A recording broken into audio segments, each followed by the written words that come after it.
बाहर जाने के स्थान पे ये कहां पहुंच गया?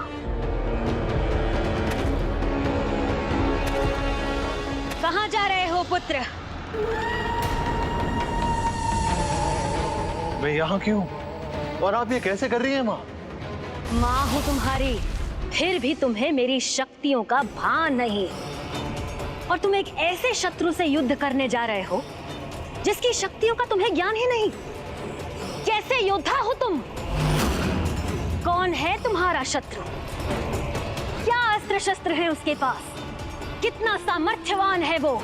क्या माया का ज्ञान है उसे? उसकी सहयोगियों की संख्या क्या है? इसका ज्ञान भी है तुम्हें? माँ उचित कहती है, मुझे ये सब तो कुछ भी ज्ञात नहीं। जब शत्रु का कोई ज्ञान ही नहीं है तो उसके विरुद्ध रणनीति का निर्माण कैसे करोगे? और रणनीति के बिना रण कैसे करोगे? आप सर्वथा उचित कहती है माँ। उसके विषय में सब कुछ ज्ञात करूंगा मैं शीघ्र किसी को भेजूंगा। किसी को नहीं, भाखन और उसके सहयोगी मयूरन और सिरन को भेजो।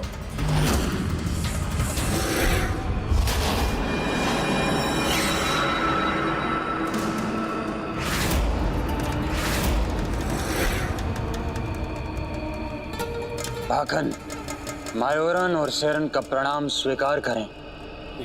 भाखन, मयूरन और सेरन का प्रणाम स्वीकार कीजिए। असुर सम्राट, भाखन को भास हो गया है कि आपके मन में क्या चल रहा है। आपके बताए बिना मैं सब समझ गया। अब आप अपनी चिंताएं मुझ पर छोड़ दीजिए। अब जो भी करना है वो मैं करूंगा।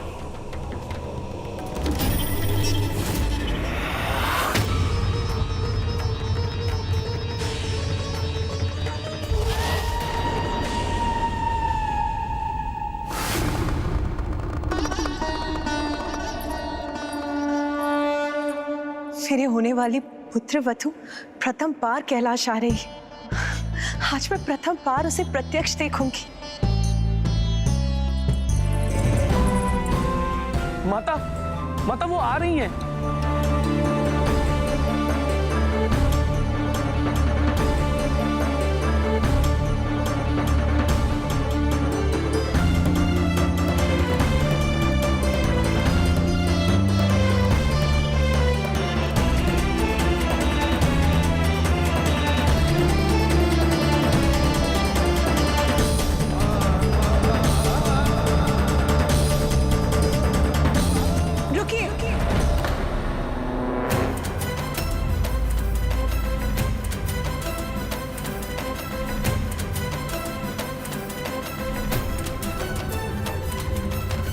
पुत्री, सर्वप्रथम अपना दाहिना पांव बढ़ाओ।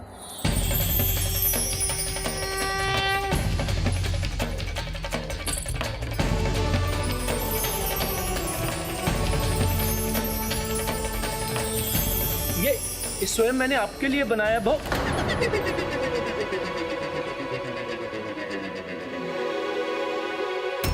ये नंदी जी अभी क्या कहते कहते रुक गए।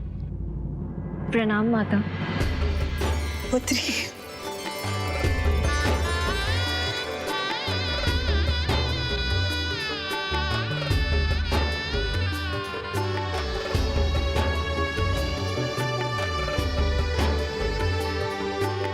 आओ पुत्री, तुम्हारा स्वागत है कैलाश में।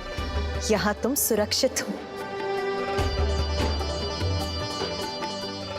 माता पुत्री देवसेना के साथ ऐसा व्यवहार क्यों कर रही हैं? जैसे उनका पूर्व का कोई परिचय हो। आओ।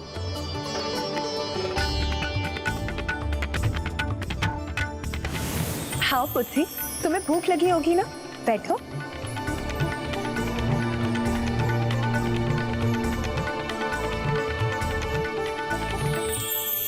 आप चिंता ना करें, माँ अन्नपूर्णा है। बताओ ना पुत्री, क्या भाता है तुम्हें? खीर, हलवा, लड्डू, मोदक, बताओ पुत्री। माता ने इतना कुछ प्रस्तुत कर दिया, किसका चुनाव करूं मैं? माता, कुमार कार्तिकी को तो खीर भाती है ना? हाँ, मेरे विचार से तुम्हें भी खीर बहुत भाएगी। है ना? माता, इस विपत्ति के समय में आपने हमें आश्रय दिया, उसके लिए आपका कोटि कोटि धन्यवाद। किंतु आपको हमारा इस प्रकार का स्वागत और इतना कष्ट उठाने की कोई आवश्यकता नहीं थी। उचित होगा कि पुत्र कार्तिकेय और पुत्री देवसेना के विवाह की चर्चा देवी शची से मैं नहीं अपितु स्वयं देवराज इंद्र ही करें।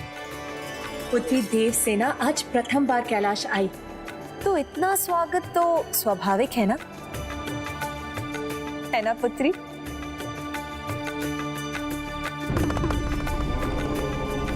माता, इनकी सुरक्षा है तो मैं इनकी सुरक्षा का दायित्व अब मेरा है पुत्र वीरबाहु। अब देवी शची और पुत्री देवसेना की देखरेख मैं स्वयं करूंगी। आप निश्चिंत होकर पुत्र कार्तिकेय के पास लौट सकते हैं। प्रणाम माता।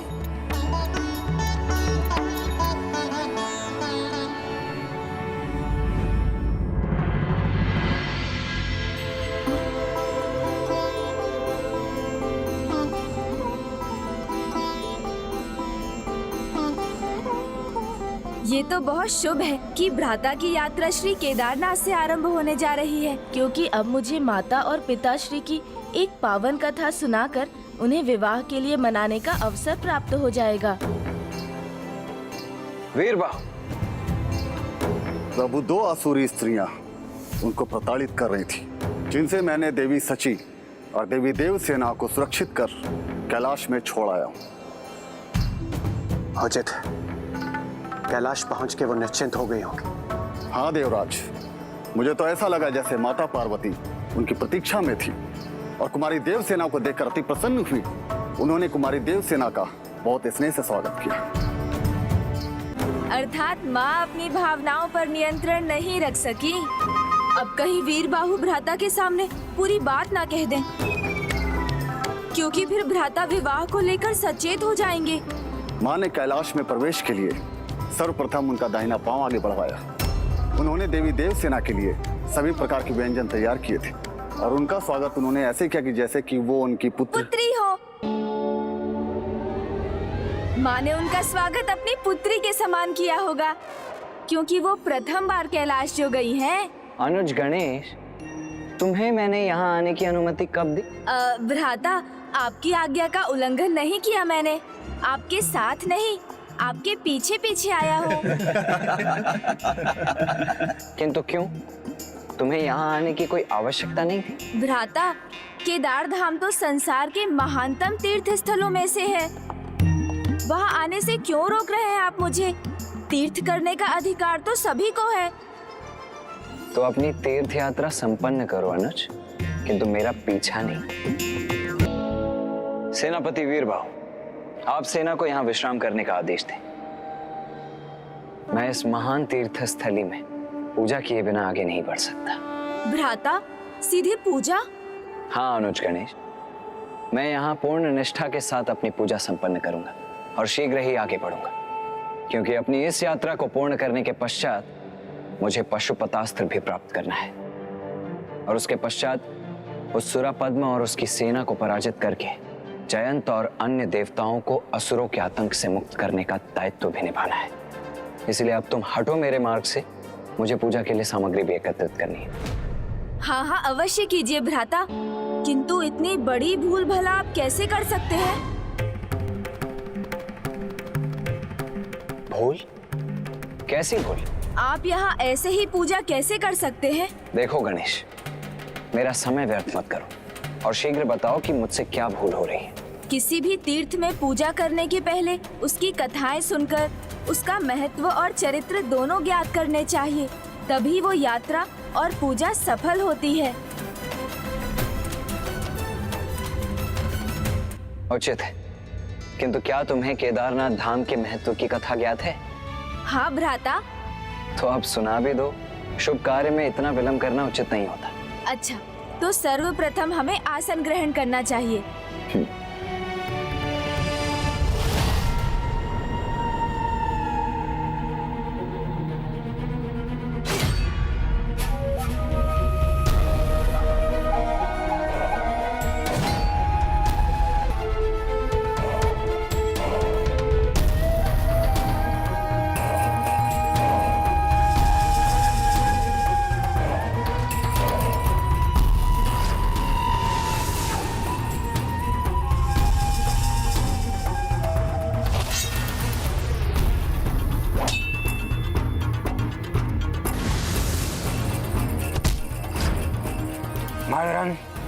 वो यहीं थे। हाँ हाँ शेरन यही थे। हाँ मयूरन, मुझे भी लग रहा है कि वो लोग यही थे, लेकिन कहाँ?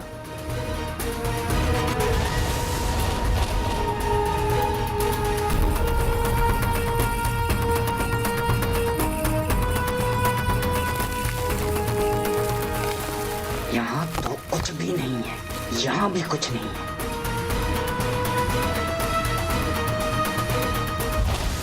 किंतु यहाँ तो कुछ भी नहीं दिख रहा है।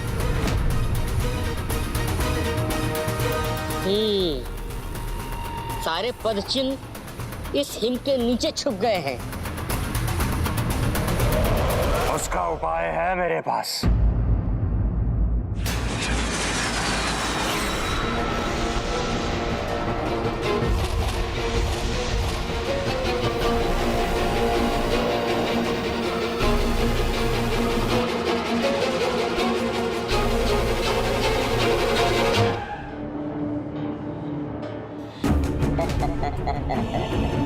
उनके पद चिन्हों के अनुसार वो केदारनाथ की ओर गए हैं। वो केदारनाथ की ओर गए हैं। वो केदारनाथ की ओर गए हैं।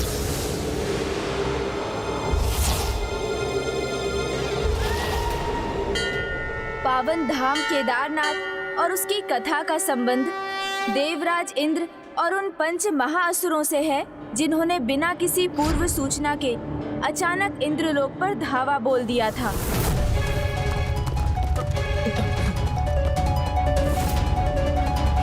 अब ये किस संकट की सूचना है? कौन है वो?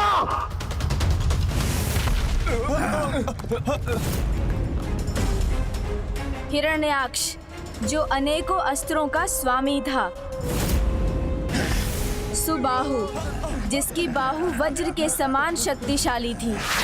वक्र कंधर, जो शरीर से वक्र था। त्रिशृंग, जो 3 सिंगों का था। और लोहिताश, जिसका तन लोहे का था। ये तो पंचासुर है। देवगण, अपने अपने अस्त्रों का आवाहन कीजिए।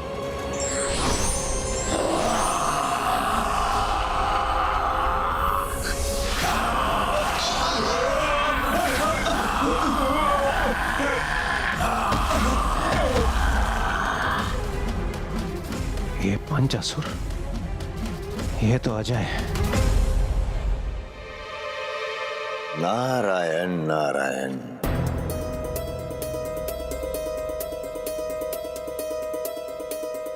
प्रणाम देवर्षि। सबके काल के सामने आने का अवश्य कोई कारण है, और बात रही इन पंच असुरों की, तो इनका काल बनेगी स्वयं महादेव की शक्ति। जब वे करेंगे काल का रूप धारण, तभी पंच असुरों के पराजय का बनेंगे कारण।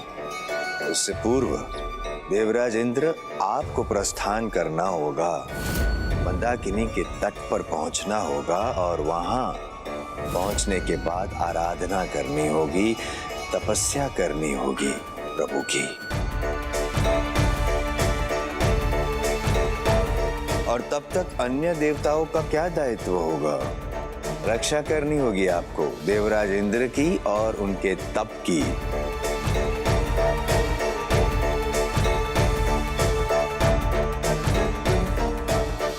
देवराज इंद्र महादेव की तपस्या करते रहे, और कुछ समय उपरांत उनके तप की तपोशक्ति पिताश्री तक पहुंचने लगी।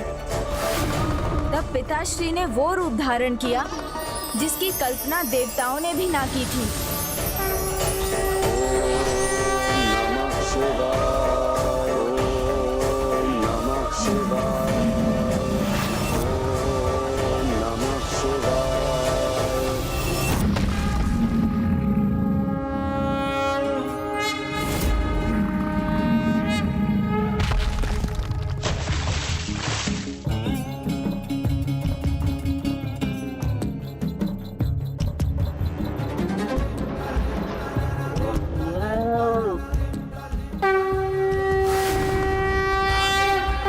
हे प्रभु केदारनाथ, कृपा कर मेरा एक निवेदन स्वीकार करें। जिस प्रकार आपने हमें इन पंच असुरों से मुक्त किया है, उसी प्रकार जो भी भक्त यहाँ केदारनाथ आकर आपकी पूजा करेंगे उन्हें भी अपने संकटों से मुक्ति प्राप्त हो।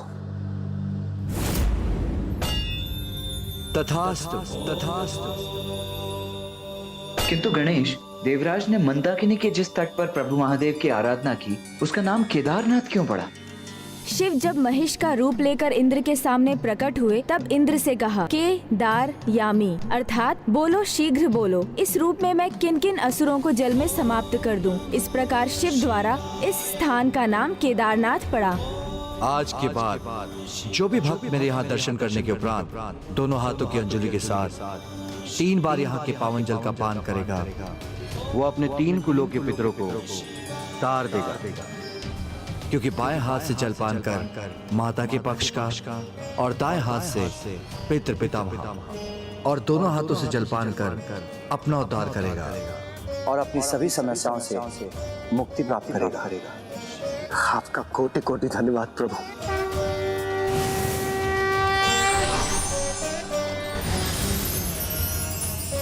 अद्भुत। इस प्रकार यहाँ तपस्या और प्रार्थना करने पर प्रभु ने देवराज इंद्र को ही नहीं अपितु संपूर्ण जगत को उनके संकटों से मुक्त होने का उपाय प्रदान किया।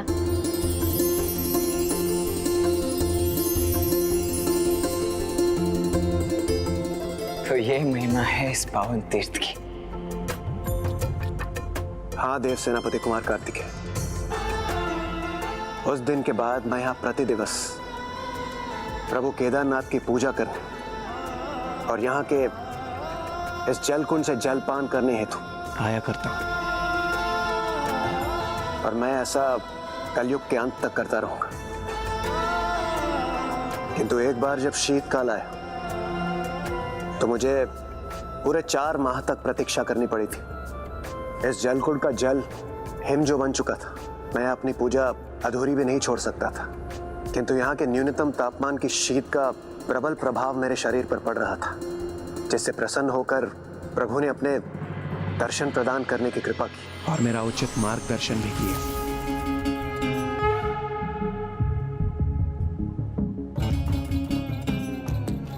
ये 4 माह जब शीत का ऐसा प्रकोप रहेगा और मेरे भक्त मुझ तक नहीं पहुंच सकेंगे तो उन्हें मेरे दर्शन प्राप्त करने के लिए हाटकेश्वर में होंगे, जहां ऐसा ही एक कुंड होगा और मैं केदार रूप में विराजमान रहूंगा। धन्यवाद प्रभु, आपका कोटि कोटि धन्यवाद। इसलिए प्रभु का यह धाम यदि केदारनाथ कहलाएगा तो हटकेश्वर दूसरे केदार के नाम से प्रतिष्ठित होगा।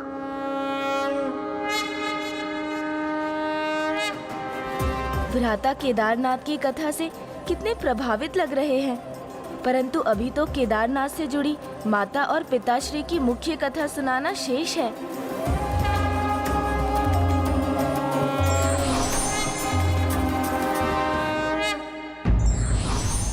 जब भी कोई भक्त पूर्ण आस्था और विश्वास के साथ ईश्वर का आवाहन करता है, तब प्रभु किसी न किसी रूप में आकर उसकी रक्षा अवश्य करते हैं। For more updates, subscribe to our channel, click the show links and enjoy watching the videos.